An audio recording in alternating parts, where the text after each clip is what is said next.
Muy buenos días a todos los oyentes de Radio Renacer España y a todos aquellos que nos escuchan a través de nuestro canal de YouTube de la Iglesia Renacer Evangelista Internacional. Bienvenidos a este su programa Buenos días, Señor, este tiempo devocional que hacemos cada mañana para iniciar nuestro día en oración y meditación de la palabra de Dios. Recuerde que la palabra de Dios es viva, es eficaz. La palabra de Dios es el alimento que necesita nuestra alma, nuestro corazón y nuestro cuerpo también cada día para poder fortalecernos, para levantarnos, para llenarnos de, de fuerzas nuevas en nuestro espíritu. Recuerde que es más importante alimentar nuestro espíritu que nuestro cuerpo. No quiero decir con esto que entonces no vamos a alimentar nuestro cuerpo. Claro que hay que alimentarlo, pero es más importante alimentar el espíritu y alimentar nuestra alma, alimentar nuestro interior. Si nuestro interior está bien, todo nuestro exterior va a estar mucho mejor. Entonces, quiero invitarle a que continuemos nuestro estudio en el capítulo 15 del segundo libro de Samuel. Vamos al capítulo 15 del segundo libro de Samuel. Yo le invito a que abra su Biblia. Ahí venimos estudiando acerca de la forma como Absalón se rebeló contra David. Y vemos cómo pues Absalón estuvo fuera un tiempo. Absalón estuvo exiliado un tiempo. Luego pues hubo una aparente reconciliación con David, una aparente reconciliación con su papá. Él vuelve, pero Absalón definitivamente tenía un plan. Absalón tenía un plan para, para levantarse, tenía un plan para hacer una cosa mucho más grande.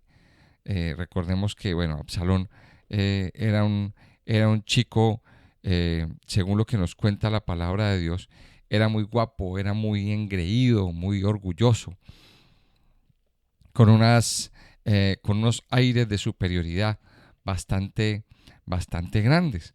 Dice que Absalón se hizo de carros, de caballos, se hizo de un ejército personal, y eso para una persona que entra en los ámbitos militares, pues es algo que es fundamental. Hablábamos que esos carros y esos caballos no eran carretas o eran eh, ese tipo de vehículos para transportar mercancía, ¿no? Era armamento militar, era, sí, eran armas militares. Era como si actualmente habláramos de que hay un ejército que se está haciendo de tanques y de carros de guerra. Más o menos eso es igual. Dice que Absalón se hizo de carros y de caballos y 50 hombres que corrían delante de él. Era como la guardia, su guardia personal, más o menos. También Absalón y dejó un plan para ganar popularidad en medio del pueblo. Y así fue.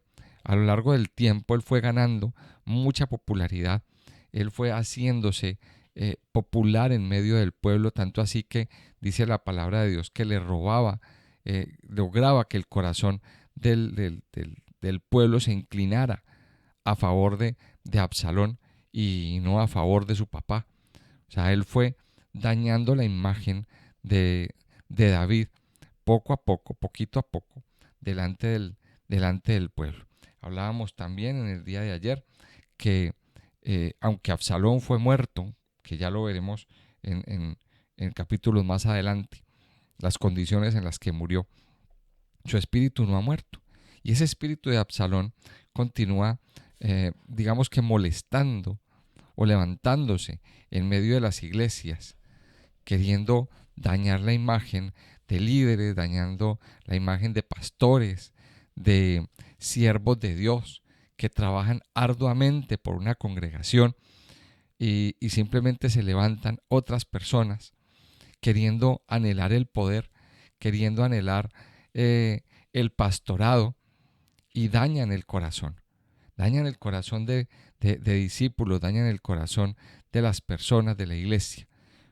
Yo no sé si usted ha visto o ha conocido esa clase de personas que se levantan para rebelarse en contra del, del pastor, pero de una manera solapada y por debajo de cuerda dañan el corazón de las personas, diciendo palabras como que no confíe en el líder, mejor confíe en mí, no le cuente nada al pastor, no le cuente nada a la pastora.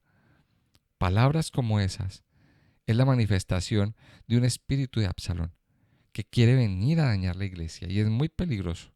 Y yo aquí hago el llamado a que usted, por favor, amado oyente, se cuide de ese tipo de personas. Ese tipo de personas lo único que están haciendo es dividir la iglesia, dañar el- el- la marcha natural de las cosas. Ahora, usted me dirá, pero hay veces que los líderes se equivocan. Claro, los líderes muchas veces nos equivocamos. Y cuando nosotros nos equivocamos, ¿cuál es el, el conducto? El conducto regular es que usted hable con los ancianos y hable con el mismo pastor de la iglesia y exprese lo que le pasa, exprese lo que está sintiendo, pero no murmure. Eso le pasaba a Absalón, eso sucedió con él. Él se puso y ideó todo un plan en el que hace que todo se desestabilice. Y David huye, y David huye, termina huyendo, termina saliendo de Jerusalén. Y dice el versículo 17 de 2 Samuel 15, dice, salió pues el rey con todo el pueblo que le seguía, y se detuvieron en un lugar distante. Y todos sus siervos pasaban a su lado, con todos los cereteos y peleteos, y todos los geteos. 600 hombres que habían venido a pie desde Gad iban delante del rey. Y dijo el rey a Itai, geteo, ¿para qué vienes tú también con nosotros? Vuélvete y quédate con el rey, porque tú eres extranjero y desterrado también de tu lugar. Ayer viniste y he de hacer hoy que te muevas para ir con nosotros. En cuanto a mí, yo iré a donde pueda ir. Tú vuélvete y haz volver a tus hermanos, y Jehová te muestre amor permanente y fidelidad. Y respondió Itaí al rey, diciendo, vive Dios y vive mi señor el rey, que o para muerte o para vida, donde mi señor el rey estuviere, allí estará también tu siervo. Entonces David dijo a Itaí, ven pues y pasa. Y pasó Itaí Geteo y todos sus hombres y toda su familia. Y todo el país lloró en alta voz. Pasó luego toda la gente el torrente del Cedrón. Asimismo pasó el rey y todo el pueblo pasó al camino que va al desierto. Y he aquí también iba Sadoc, y con él todos los levitas que llevaban el arca del pacto de Dios, que asentaron el arca del pacto de Dios.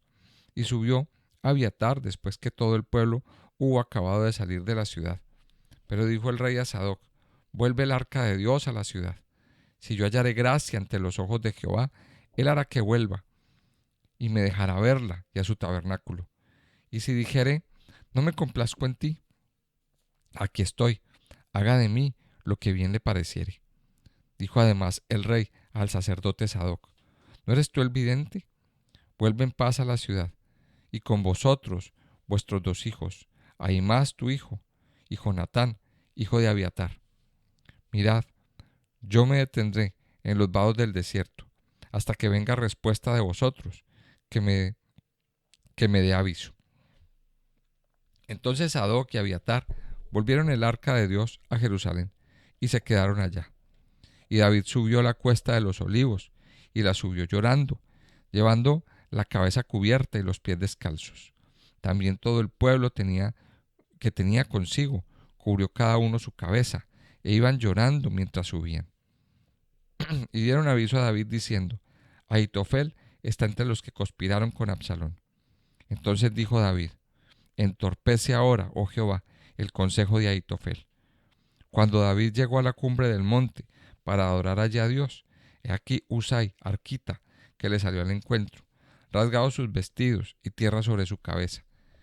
Y le dijo David: si pasares conmigo, me serás carga, mas si volvieres a la ciudad y dijeres a Absalón: Rey, yo seré tu siervo, como hasta aquí he sido siervo de tu padre, así seré ahora siervo tuyo.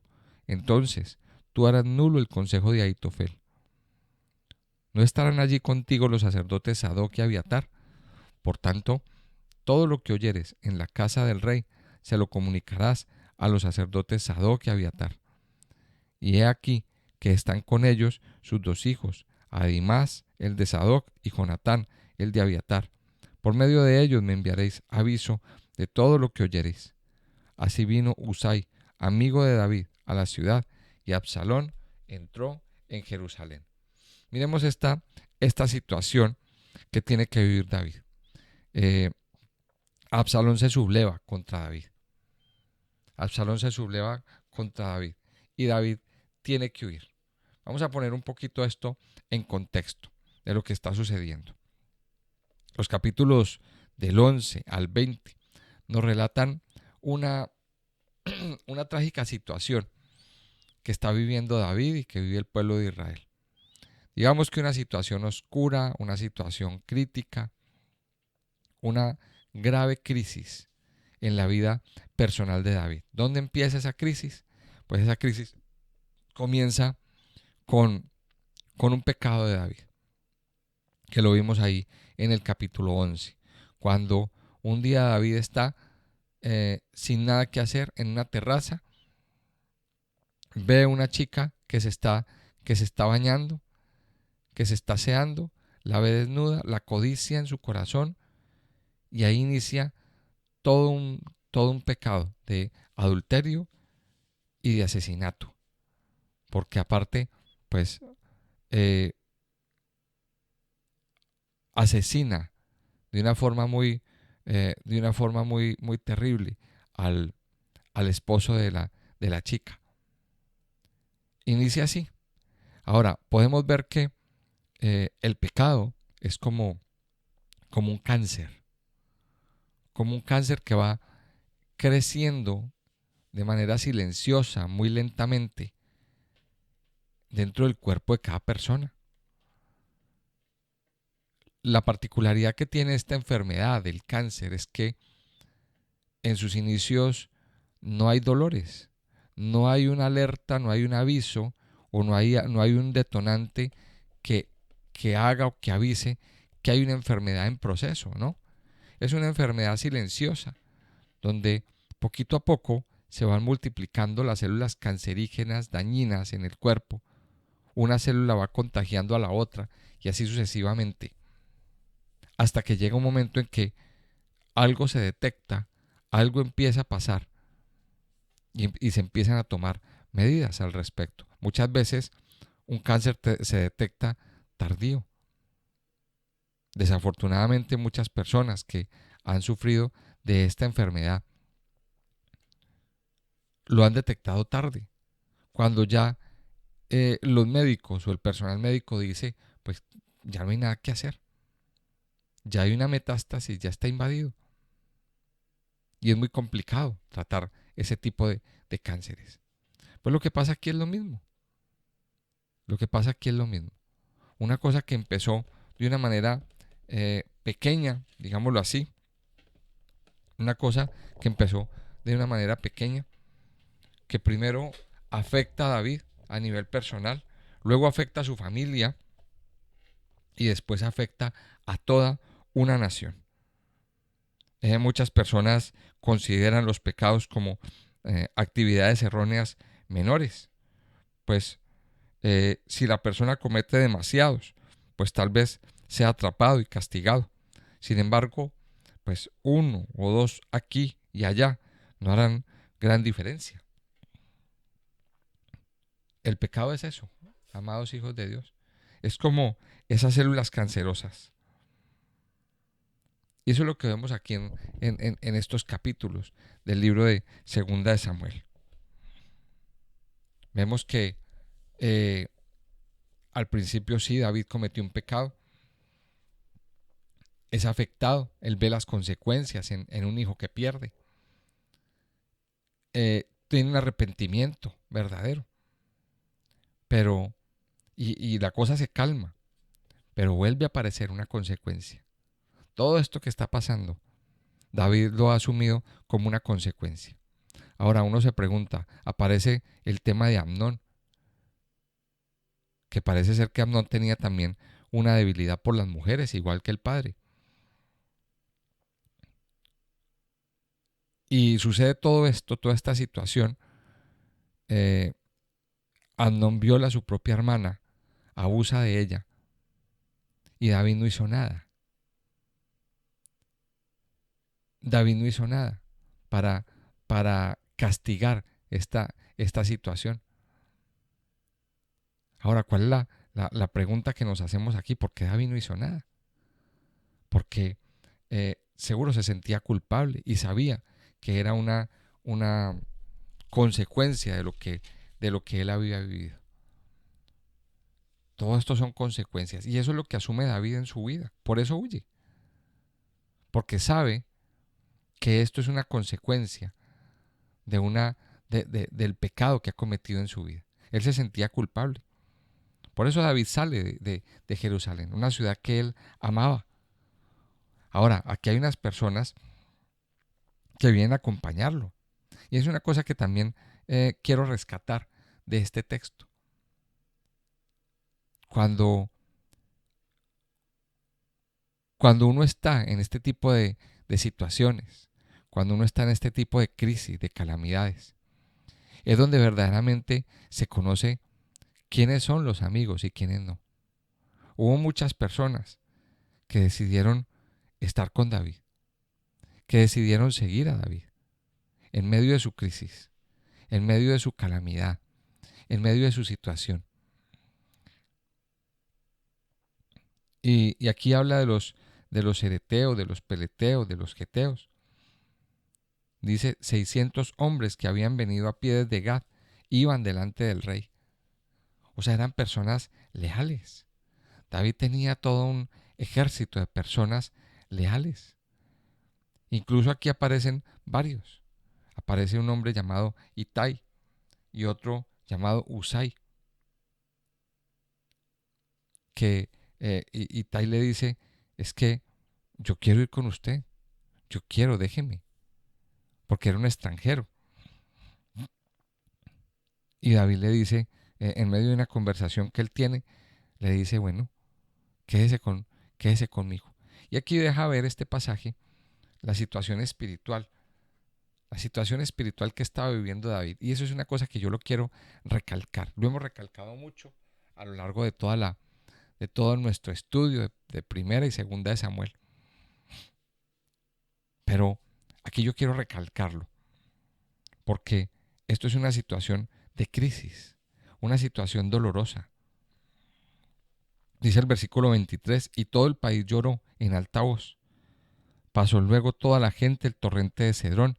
Asimismo pasó el rey y todo el pueblo pasó el camino que va al desierto. O sea, lloraron por tener que salir de su casa. Lloraron por tener que salir de Jerusalén. Lloraron por esta situación. O sea, la gente no estaba nada contenta, pero sabían que tenían que irse por el respaldo al rey.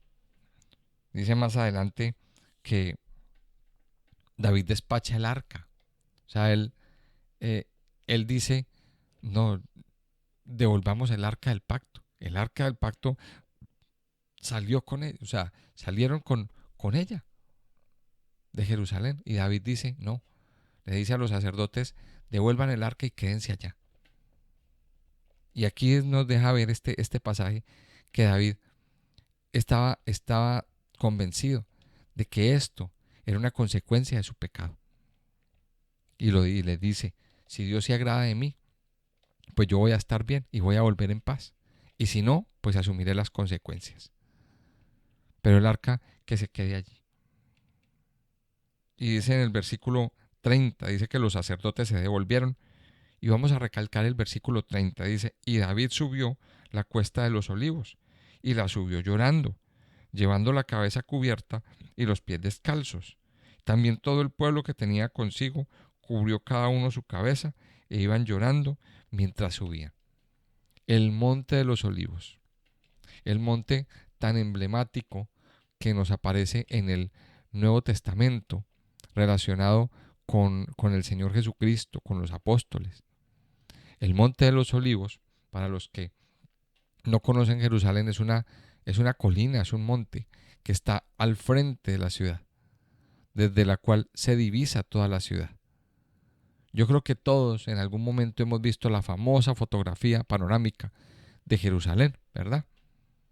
En la mayoría de nuestras sedes está, y bueno, usted la puede ver también a través del internet. Esa foto es tomada desde el Monte de los Olivos. O sea que usted puede ver que desde ahí David subió para, digamos, de alguna manera despedirse de la ciudad. Pero también había algo en su corazón y era el subir orando, clamando delante de Dios. Amados hijos de Dios, David no dejaba de clamar, David no dejaba de orar. Y usted lo puede ver en el libro de los Salmos. David era una persona de oración que en medio de su crisis, en medio de su situación, en medio de la situación más crítica y más caótica, David oraba y clamaba, clamaba al Padre. David oraba y clamaba a Dios y no dejaba de hacerlo y no dejaba de levantar su voz. No dejaba de levantar su voz para, eh, para adorarle, para exaltarle, en medio de sus más fuertes crisis, en medio de sus más fuertes problemas. Y esa es la invitación que Dios quiere hoy hacernos, amados hijos de Dios. Así como David estaba viviendo un tiempo de crisis, la gente que estaba con él estaba viviendo un tiempo de crisis, pero David no dejó de orar, ni dejó de esperar en el Señor. Dice, por ejemplo, el Salmo 34, parte de las oraciones que hacía David. Dice, bendeciré a Jehová en todo tiempo. Su alabanza estará de continuo en mi boca.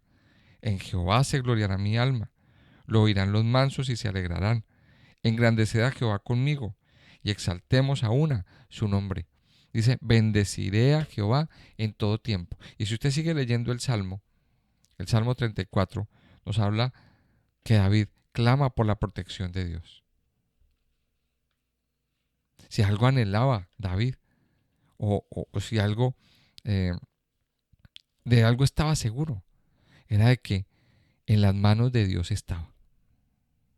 Amado hijo de Dios, puede que usted hoy esté atravesando por un tiempo de crisis que le ha obligado a, a huir, que le ha obligado a tomar una decisión determinante en su vida. Pero así como David, debemos entender que todo esto tiene un propósito, que todo esto tiene un, un fin. Y David esperaba en ese fin. David esperaba que Dios trajera una respuesta. Como les decía al principio, lo que David sabía que estaba viviendo, una consecuencia de su pecado. David sabía que todo esto era una consecuencia de, de sus malas acciones en un pasado no muy lejano.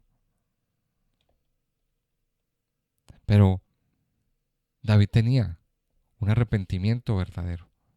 Pero aunque haya un arrepentimiento verdadero, muchas veces esas consecuencias nos alcanzan. Y tenemos que estar preparados para para vivir esas consecuencias. Pero quiero decirle, usted no debe dejar de orar, no debe dejar de clamar, porque Dios tendrá misericordia. Si algo anhelaba David, era la misericordia de Dios, la misericordia del Padre. Si algo anhelaba David en su corazón, era poder ver y experimentar esa misericordia grande y poderosa de Dios. David no se dejó abatir por la situación. ni tampoco tomó decisiones a la ligera. David perfectamente pudo haberse quedado en Israel, en Jerusalén, y hacer resistencia. David tenía un ejército fuerte. David tenía un ejército fuerte alrededor de él. David tenía hombres muy fieles, muy bien armados, muy bien entrenados, que podían defender la ciudad. Pero David no quiso hacerlo. ¿Por qué no quiso hacerlo? Porque no quería un derramamiento de sangre. Y sobre todo, no quería ver a su hijo muerto. Porque él sabía que aquel que se levanta contra el ungido de Jehová termina mal. Y David no quería eso. Por eso David huyó. Y eso es otra de las situaciones de las que tenemos que aprender. En medio de las crisis, no tome decisiones a la ligera. En medio de las crisis, no se toman decisiones a la ligera.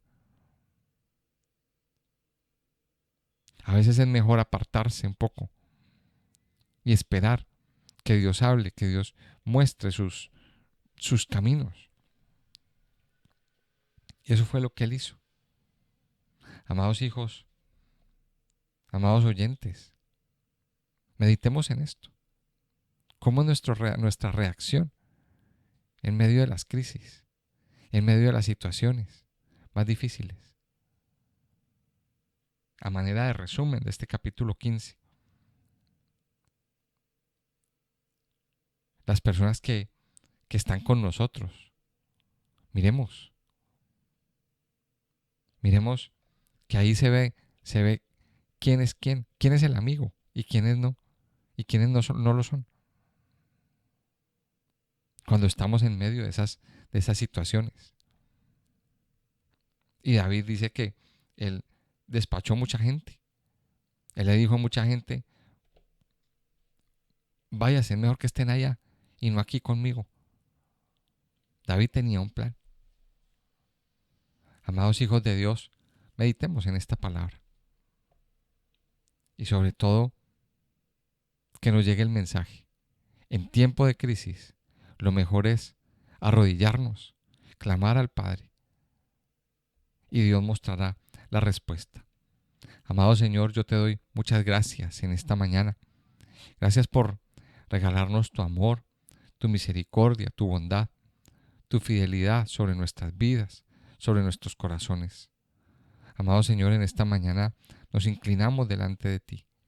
Inclinamos a ti todo nuestro ser, todo lo que somos, todo lo que hay en nuestro interior. Lo inclinamos a ti. Padre, reconocemos que hay una crisis. Reconocemos, Padre, nuestros pecados. Te pedimos perdón, pero también te pedimos, Padre, que tengas misericordia. Que tengas misericordia y que no permitas, Señor, que esas consecuencias del pecado lleguen a nuestras vidas. Padre, sabemos que siempre hay una consecuencia del pecado. Hoy te pedimos misericordia, Señor. Misericordia para con nosotros. Misericordia para con la familia. Misericordia, Señor, para con nuestra casa. Misericordia para con la iglesia. Hoy te pedimos misericordia, Señor. Y que permita, Señor, que en tu poder y en tu bondad no hayan consecuencias del pecado, Señor. Padre Santo y Poderoso, en esta mañana nosotros te adoramos. En esta mañana nos consagramos a ti. Te pedimos, Padre, que nos ayudes a tomar decisiones firmes en medio de las crisis, en medio de las situaciones más difíciles. Ayúdanos, Padre. Gracias, Padre Dios. Gracias por tu amor y misericordia sobre nuestras vidas. Gracias por revelar tu poder y tu bondad, por mostrar tu fidelidad, Señor, sobre nosotros. Padre Santo y Poderoso, yo te alabo, te bendigo y te exalto en esta mañana. Gracias, Padre Santo, por tu poder, por tu bondad. Gracias por estar con nosotros, Señor. Quédate con nosotros. Acompáñanos hoy, Señor. Haz justicia de nuestro adversario, de aquella persona que se ha levantado contra mí o contra nosotros, mi Señor, contra nuestra casa. Solo tú conoces quiénes son, solo tú conoces y sabes. Padre Santo, yo te doy gracias y te pido, como decía el rey David en el Salmo 68, levántese, oh Dios, y sean esparcidos todos aquellos que aborrecen tu presencia, Señor. Yo te alabo y te bendigo en esta mañana, Señor. Nos consagramos a ti, en el nombre precioso de Jesús. Amén y amén.